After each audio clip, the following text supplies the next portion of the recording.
This problem here involves many of the techniques that we're going to be required to use when we do proofs.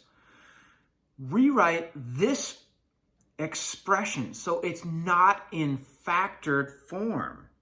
That is, not in, I messed up here. So it's not in fractional form. So we've got to write it so it's not a fraction. Well, we talked a little bit about this earlier. Let's introduce a fraction equal to 1.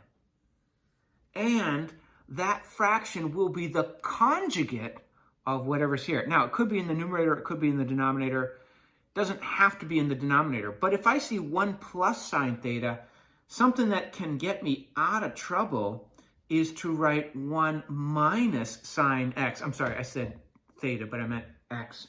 And if I'm going to multiply a binomial by a binomial, I want to put that in parentheses. Well, I can't change this expression.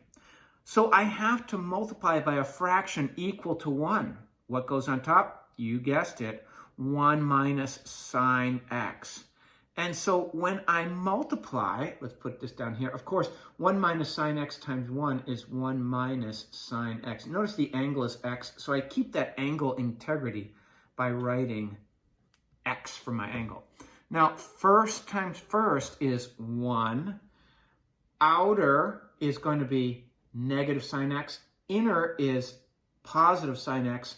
So what happens when we have conjugates, a plus b, a minus b, is that the oi of FOIL, when I FOIL this, the oi will disappear.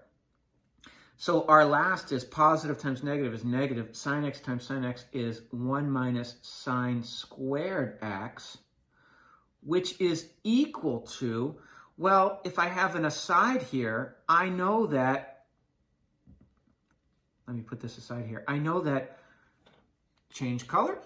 I know that sine squared x plus cosine squared x equals 1. I'll rely back on what I said earlier.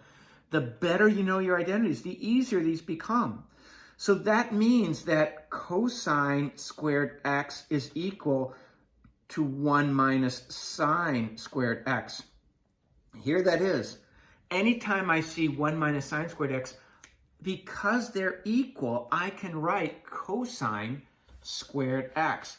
That is what is going to allow me to simplify this and write this as 1 minus sine x over cosine squared x.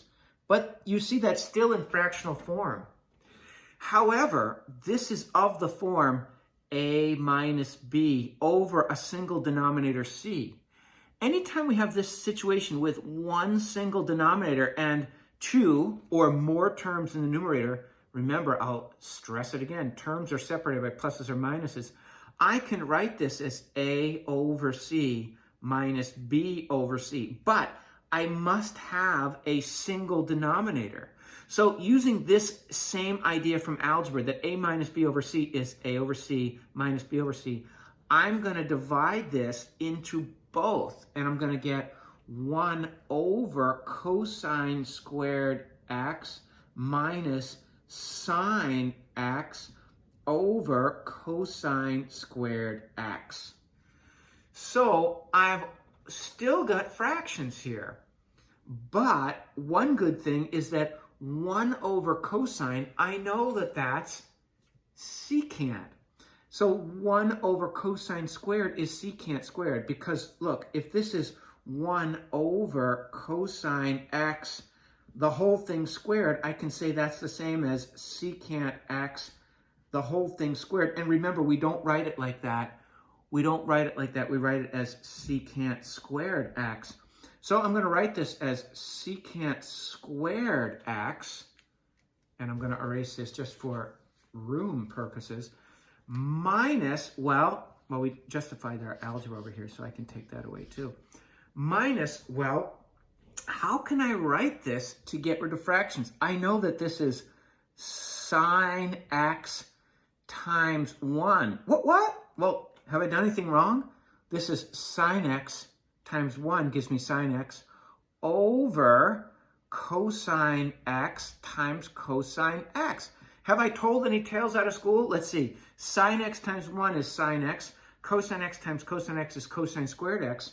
So this can be written as secant squared x minus sine x over cosine x times 1 over cosine x, which is equal to secant squared x minus, well, again, I'll go back to it. Do you know your identities? Sine over cosine is cotangent x. 1 over cosine is secant x. So there is our answer here. Now, if you wanted to factor out the secant, be my guest. But our answer is secant squared x minus cotangent x, secant x. Have I done it? Have I written this with no fractions? I sure have. So I'm done.